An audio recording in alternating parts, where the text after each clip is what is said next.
There is a lot of uncertainty. There's going to continue to be uncertainty. And I think the stronger supply chains are going to try to figure out, just in general, how do we deal with uncertainty and how might we react to some of these different scenarios? Because unfortunately, I don't see necessarily this tariff activity slowing down. Welcome to Supply Chain Now, the #1 voice of supply chain. Join us as we share critical news, key insights, and real supply chain leadership from across the globe, one conversation at a time. Hey, good morning, good afternoon, good evening, everybody, wherever you may be. Scott Luton and always special guest Mike Griswold here with you on Supply Chain Now. Welcome to today's show. Hey, Mike, how you doing today? I'm doing well, Scott. Great to see you. Great to be here again. Looking forward. I know we've got a really good agenda. Looking forward to the conversation today. I'm with you. And now we've got a high bar to somersault over because we got a lot of great feedback over our last show where we got 3 movies from you that unwittingly taught us supply chain lessons. That was a great episode, my friend. Yeah, it was good. I mean, I think it's, given all the things that are going on, Scott, I think it's good every once in a while to take maybe a more humorous, maybe non-traditional approach to supply chain topics and just give people a different way to think about the supply chain. Oh, I love it. I love it.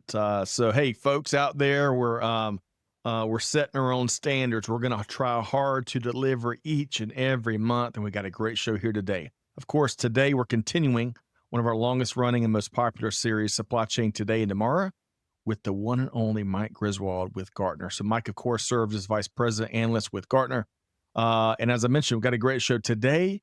We're checking in with some of the high-performance supply chain organizations that are part of the Gartner Top 25 from the 2024 rankings. The new rankings are right around the corner.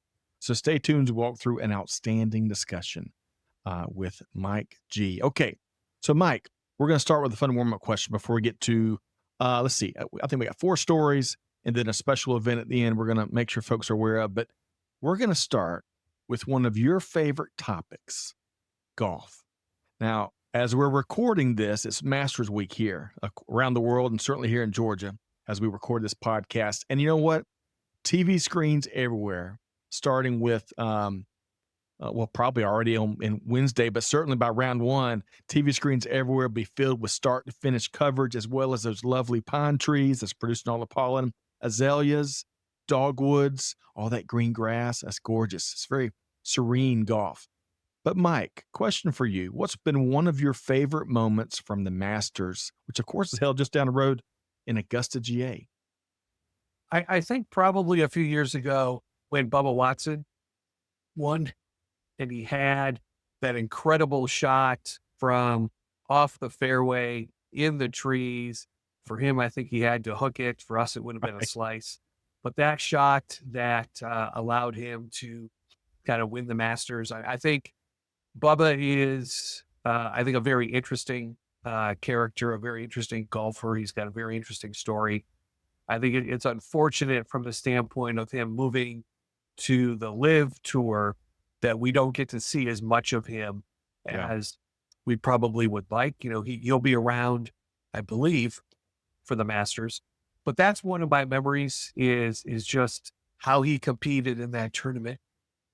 And then that shot that he hit was, I think there's been a lot of people who, if you're fortunate enough to play at Augusta, probably try to go over there, drop their ball and see if they could recreate it. And my guess is not many people are able to do that. So that's one of my memories, Scott. It's a great question.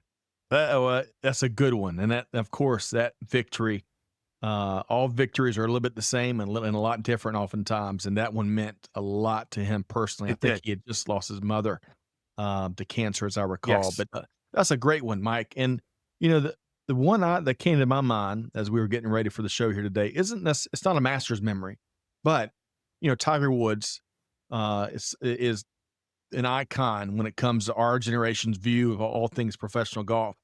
And a couple of years ago, I'm not sure the year, but when he came back after years of struggle and injuries and all this stuff, and he won with that legion of fans behind him, I think it was at East Lake, and he finally came back and climbed all the way up top of the mountain. That was must-see TV. Yeah, Okay. for sure. And I think, I think everyone wishes him the best in his recovery. I don't think anyone knows when or if we'll see him again on the golf course. So, cherishing those Tiger memories are good. They're a Yeah, no good thing to doubt. be able to reflect on. Yeah, no doubt. No doubt. Okay. Mike, we got a lot to get into here today. There's no shortage of topics. And before we get to work, in checking in on a few supply chain leaders in the Gartner Top 25 and what they've been up to, I want to check in briefly, because this could be a 3-hour question, on your observations related to what some are calling the tariff-ageddon that's going on. So again, no need for a deep dive because, frankly, we're all still waiting for a lot more details to come out so we can really understand what we're up against. But Mike, on the heels of the massive tariff package that the White House rolled out on what it called Liberation Day, what are you seeing out there? I think it's one of those things, Scott, where there is probably the law of unintended consequences at play here. I think that people have speculated and tried to kind of scenario the impact that tariffs would have. I don't know that we necessarily were thinking the impact in the stock market as an example. So for me, similar, I think, to what we've talked about in the past, it really is about organizations' ability to kind of look at multiple scenarios that could be a byproduct of these tariffs and think about what courses of action do I need to take based on those scenarios to move my supply chain forward. We'll touch a little bit, I think, on this with the J&J example later, right? And some of the decisions they've made about localizing manufacturing as an example. I think the challenge, and I wish I had a great answer for folks, the challenge is I don't know that we know when these are going to end. And we also don't know how other countries are going to necessarily respond as these things continue to get rolled out. So there is a lot of uncertainty. There's going to continue to be uncertainty. And I think the stronger supply chains are going to try to figure out, just in general, how do we deal with uncertainty and how might we react to some of these different scenarios? Because unfortunately, I don't see necessarily this tariff activity slowing down. Yeah. As you were sharing your opinion there, we rely on so many countless inputs that go into global supply chains everywhere. But certainty and more certainty is one of the most valued inputs. So we're going to wait for the next several shoes to drop, and then we'll dive in, I'm sure, in countless more conversations. So appreciate what you shared there, Mike. On to better and brighter news, perhaps. So, folks, the release of the 2025 version of the Gartner Supply Chain Top 25 is just around the corner. So with that as a background, I want to check in to some of the headlines when it comes to a few of the supply chain leaders that were named in last year's, in the 2024 version of the Top 25. So, Mike, up first, we're going to talk about our friends over at Schneider Electric. Now, they came in at number one, the top rank. They were the Ric Flair of the Gartner Supply Chain Top 25 in 2024. Some of y'all may know that wrestling analogy there. Ric Flair won the world championship title 57 times. So number one, that's where that came from. Anyway, so Mike, as reported by Data Center Magazine, Schneider Electric is planning to invest $700 million into its U.S. operations over the next couple of years. The main objective is to be able to meet rising demand, especially for its data centers business, which, given the immense increase in the U.S. usage of AI, that is a critical line of business, fast growing too. Now, AI, of course, has largely changed the game in a wide variety of ways, including when it comes to data centers and power grids everywhere. So the $700 million will be used largely to expand factories and develop the Schneider Electric workforce. Get this, the company is also developing a neat solution called One Digital Grid Platform, which its objective is to help utility and energy companies optimize their grid performance given the heightened load and overall demand. North America, here's a did you know, North America is indeed Schneider Electric's biggest market. The region is responsible for about 36% of its revenue as of 2024 and operates more than 20 smart factories and distribution centers currently across the U.S., where it employs about 21,000 people. Mike, your thoughts on what we're seeing with Schneider Electric here? When we look at the kind of the attributes of a top 25 company, one of the things that Schneider does well is they've clearly identified the role of their supply chain. If you think about companies, they can put their supply chain in kind of one of three buckets, right? It's a kind of a cost. I have to have it. It can be, one of several differentiators, or it can be my competitive weapon, my differentiator between my competition in the market. And I think Schneider has chosen the latter, right? They see their supply chain as a competitive weapon. They continue to invest in it. You mentioned kind of the AI and the smart factories. They've been looking and iterating on that for a number of years. But they also, as we get to spend time with them talking through how they approach the top 25, they invest a lot in their people, both from an upskilling perspective, but also from the perspective of how do we use technology to make their lives easier and better. So they are a great example of a company that kind of knows what they want to be when they grow up, knows how the supply chain is going to get them from point A to point B. And I think the last thing that I think we in general really appreciate about Schneider is they do have a vision. They have a multi-year vision that says that this is how we want our supply chain to support our growth and enable our innovation. And I think that's what separates, it is some of the same elements that we'll talk about with J&J and with Pepsi, is using their respective supply chains to drive growth and support innovation. And that's what really separates those leading top 25 companies from everybody else. Love that. Appreciate your insights there. And especially, I love how you basically deem them powerful supply chain visionary. And they understand and know how to leverage their supply chain organization for big competitive advantage. So good stuff. We're going to keep our finger on the pulse of the current still top ranked Gartner top 25 supply chain organization. So stay tuned. Now we're going to shift over, Mike, to the pharmaceutical industry. And as you mentioned, we're going to talk about J&J. Now, Johnson & Johnson came in at number 5 on the 2024 Gartner Top 25. And according to Supply Chain Dive, the company is increasing its investment in North America with a keen focus on the U.S. market. Now, J&J plans to spend some $55 billion over the next 4 years, focusing a lot of those dollars on manufacturing, R&D, and technology. A lot of that money will be supporting 3 advanced manufacturing facilities here in the U.S. In fact, J&J recently broke ground on a new 500,000 square foot biologics manufacturing facility in Wilson, North Carolina. Many big pharma companies are seeking to expand their U.S. operations as well. Now, for a short list of reasons, and probably plenty more, but a couple we're going to identify here. Number one, there's been a big rising demand for a wide variety of pharmaceutical products, right? So demand's up. Secondly, of course, back to tariffs. These planned tariffs on products made overseas and imported to the U.S. was prompting a lot of drug makers to gain more production capacity in the U.S. to avoid all that.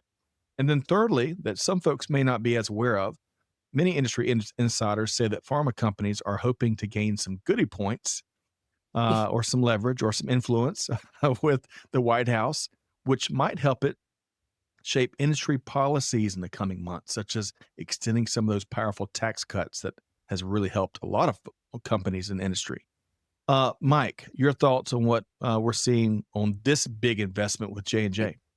Yeah, I think this is a great example of an organization that has taken, a holistic view of their supply chain and of their footprint, and has done a really good job of understanding kind of short to medium to long-term ramifications of the design of their network and responding accordingly.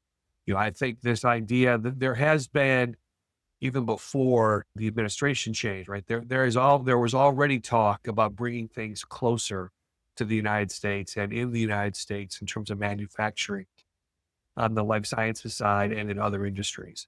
I think you are able to do that unless you've got some skills and some acumen in this area of network design and being able to model different supply chains, both locally and globally, and understanding where does it make sense, where's the most effective way and location to make stuff, to ship stuff, and to sell stuff. So I give J&J a lot of credit of in some ways being slightly ahead of the curve around recognizing the requirement to bring things, locally.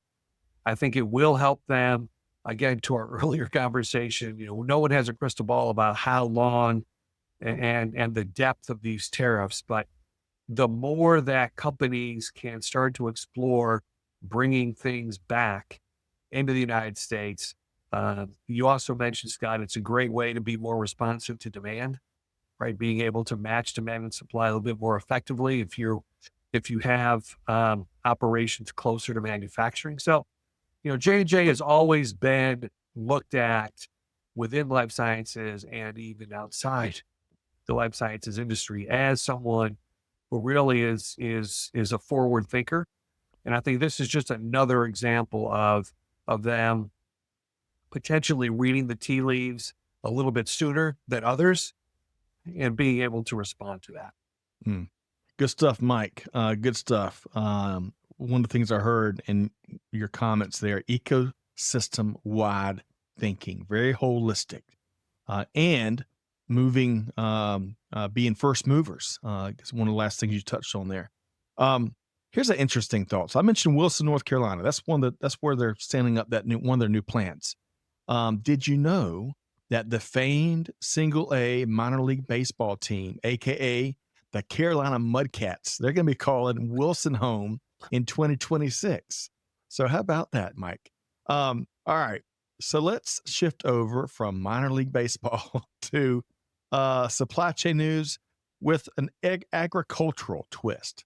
So Mike, get this. PepsiCo comes in at lucky number 13 on the Gartner Top 25 list from 2024.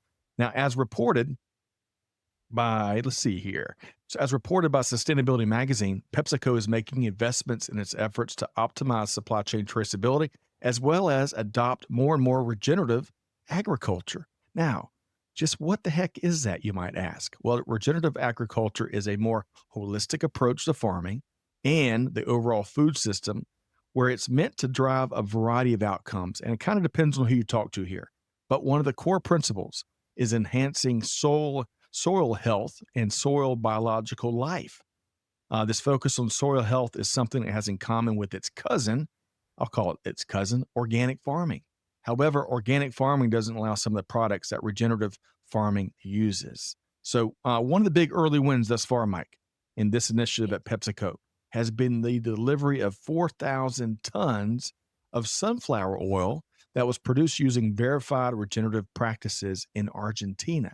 Now, for farmers, I love this little point here. For farmers, regenerative agriculture, when verified, is said to be able to add 1% to 2% premium on the prices of their sunflower crops. I love that. Lots and lots of benefits all the way around. So we'll see where it goes from here. Mike, your thoughts on regenerative agriculture and supply chain? It's definitely something that is, we're seeing more and more people look at that. We talked, I think, last year with Diageo as part of their top 25 work around some of the things they're doing with agave plants and tequila.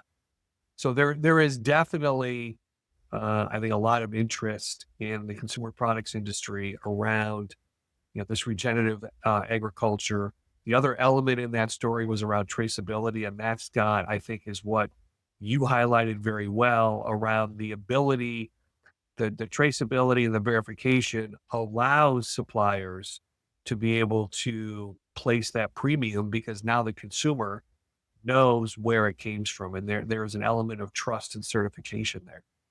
I think this is another example. We mentioned at the tail end of the J&J discussion around this idea of ecosystems, but that is something that Pepsi has done very, very well forever.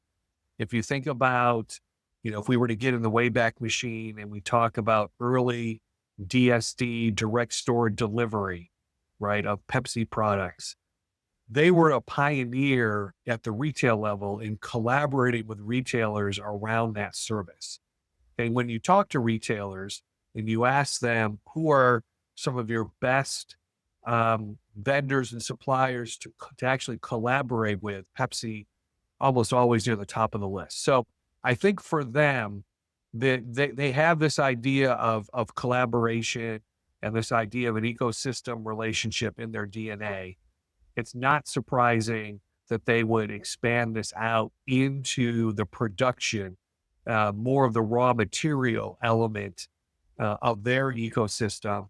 And they've always been a very kind of supplier focused within their own ecosystem, right? And treating their suppliers very well, partnering with their suppliers very well, deploying technology across across the ecosystem to provide things like visibility, and as we're hearing here, partnering with Syngenta on things like traceability. So as you sent across these articles, it didn't surprise me at all the work that Pepsi is doing, because that's, that ecosystem work, that focus on the planet work is something that's very, very important to them.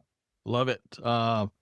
You conjure up the image of a very forward-looking, progressive approach to supply chain management, and really creating an ecosystem where all the residents within it can really win and do good business. So I love that, Mike.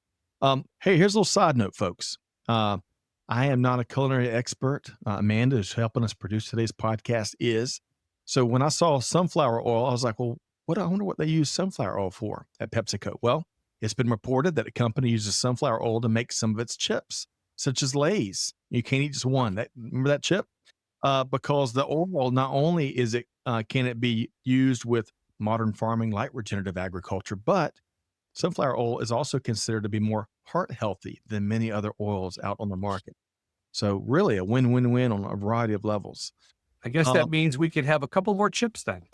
That's right. All right. See, where are we going from here? We're going to kind of wrap on a fun note here, because it's kind of like an episode with some of Mike Griswold's favorites. And next, we're going to be talking about basketball, right? We've talked about golf. We've talked about supply chain. Now we're talking basketball, especially at the intersection of Final Four and logistics, I'll call it. So congrats to the Yukon Huskies and the Florida Gators on their championships in the women's and men's tourney, respectively. What an incredible edition of March Madness 2025 brought us. So I read this article from our friends at First Call Logistics, which I think is based in Indianapolis. I read it the other week. It focused on the logistics of the Final Fours, right? So Mike, get this. Those last-minute NCAA tournament invites, well, it's probably home run stuff for TV audiences everywhere, right? But as they lay out, quote, it inevitably forces many universities into a last-minute logistical scramble, end quote. I mean, think of all the enormous transportation and overall logistics plans, flights, buses, hotels, lots of food. Talking about, world-class athletes, all that equipment. All those plans got to be created, implemented, and managed for the most part without the luxury of tons of lead time. Because even if you won a bunch of games and know you're going, your destination may be altered at the last minute. And here's a did you know? This is from the article too. Quote, with a 9,000-pound weight restriction on charter flights and limited space on team buses, teams frequently leverage expedited ground options like straight trucks and sprinter vans to ensure critical game day cargo arrives without delay.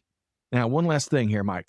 And I think sometimes when our teams lose, we forget about all the other positives, especially from a business standpoint, because when it all comes together, it creates an incredible economic whirlwind. For example, just the 2024 Women's Final Four in Cleveland alone, right, last year, it injected $32.9 million, and that's in direct spending. Direct, not indirect. That's direct spending into the broader Northeast Ohio region. So I can only imagine, hopefully, San Antonio and Tampa were big winners this year. So, Mike, when you think of, and as a longtime basketball coach, you may know a lot more about some of the considerations for basketball logistics than a lot of us out here. But what comes to mind when you think about the logistics at Power the NCAA tournaments. I think, Scott, you summed it up quite well. I mean, we see the finished product on TV, right? We don't necessarily see how all the moving parts happen. There is, I think, to some degree, the words we've used in the past around flexibility and responsiveness. Those are the two words that these schools have to be able to execute against. The women have it a little bit easier. The reason I say that is on the top four seeds in each of the regions, they get to host at home. So UConn, as an example, the first round games were in Storrs, Connecticut. So the logistics for them early isn't quite as daunting as, say, some of the other schools. Now, if we stay with the women, UConn did have some significant travel challenges as they ended up in Spokane, Washington for that region, and had a game Monday night, and then needed to be in Tampa to play a game on Friday. So the men, on the other hand, that is what I would best describe as probably organized chaos, right? We have the reveal on Sunday. We now have, as some people may or may not know, we have those first four games on Tuesday. Right. Now, we do know those are going to be in Dayton, Ohio, but then if you win that game, right, you then have to turn around and be ready to play either Thursday or Friday. So there are significant logistics challenges for these schools to get from point A to point B. And it is often, you think about, well, what do they need? They just need some basketballs. Well, there's other equipment, whether it's technology equipment, video equipment, there's other things that have to make it from point A to point B. So it is, and I think the last thing I'll say is there's no margin for error, right? UConn had to be in Tampa for Friday. Teams have to be in those locations, by certain days and times. So there isn't any flexibility around being late or missing kind of delivery windows. Everything has to happen exactly when it's scheduled. So it is a huge. Someone could probably make a lot of money with some type of Netflix documentary on the life of a basketball through the NCAA tournament in terms of where it goes. Oh, no doubt. What a great idea. I'm going to work on a script right away. Mike, you can be our executive producer. It is really the unheralded heroes, all the team managers and all the operations folks and, of course, logistics folks and all the service providers that go in and be able to make this happen. Because to your point, unlike so many other things in this consumer journey we're on, we can deal with late holiday gifts and we can deal with having to get 2% milk versus whole milk or whatever. But the team's got to be there on time and in full if they want to vie for this championship, and everything's got to be perfect and, of course, safe. Right, that's the other thing. Right. We're not moving around cartons of socks and stuff. These are lots of travel with precious human cargo. So, Mike, I love your perspective, and I'll tell you, hey, what about your basketball season this year? Was it earlier this year or is it coming up? No, we ended in February, Scott. Thanks for asking. Okay. We finished second in the district championship. We made the state tournament. Didn't go quite as far as we would have liked. We played two really good teams, played probably our two best games of the season in those two games. Didn't end the way we wanted, but we were really happy with how we played and how the team kind of came together. So overall, it was a very good experience. Mike, I'm going to have to track down some pictures of you in action, right? Coaching and marshaling the team. We'll have to make that happen.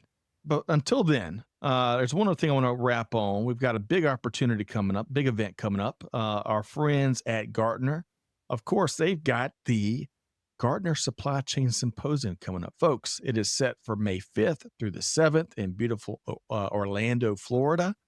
As they say here on this graphic in front of us, 4,000 of our supply chain peers are attending. Hey, will you? Well, Supply Chain Now is pleased to serve as an official media partner for this home run event in 2025. I think this will be my third or fourth time coming up. There's a few events like it, and we're going to be interviewing supply chain rock stars over the course of 3 very full, jam-packed day. So stay tuned for all of that. Mike, I ask you this a lot, but mainly because now that in-person events are back, thankfully, with, like never before, perhaps, there's tons, we can only go to so many events each year. Please. But this one is a very unique, what I'll put the shining city on the hill type of event. What would be if you had to boil it down to one or two reasons, why should folks consider the symposium? Yeah, I think the first reason we hear all the time, it's 4,000 supply chain professionals, probably no better networking opportunity to meet and hear from peers, many of which are wrestling with the same things that you are as a supply chain professional. I think the other element is we do, I think, an excellent job of providing content at multiple levels, the strategic level, the tactical level, to really let people know kind of what's on the horizon, as well as how to deal with the here and the now. So the networking, the diverse set of content, those are probably the two biggest reasons we would encourage people to attend those events.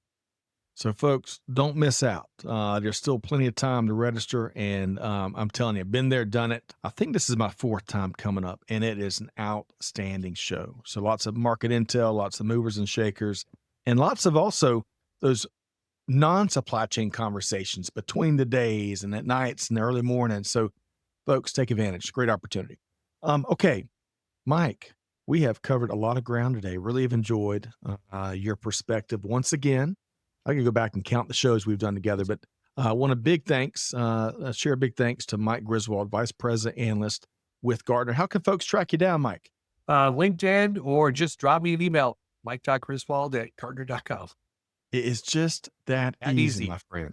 Well, we've made it through. The pollen tried to stop us, right? All the sinus issues that brings, but really have enjoyed your perspective, and I'm looking forward to next month already.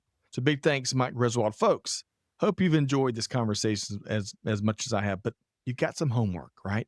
You got to take one thing from Mike here today, share it with your team, put it into practice. Be one of those powerful supply chain visionaries that Mike was naming certain organizations. That should be something we all aspire to be, right?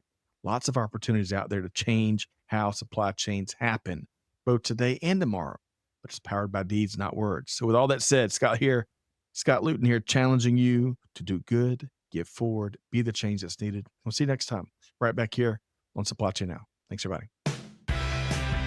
Join the Supply Chain Now community for more supply chain perspectives, news, and innovation. Check out supplychainnow.com, subscribe to Supply Chain Now on YouTube, and follow and listen to Supply Chain Now wherever you get your podcasts.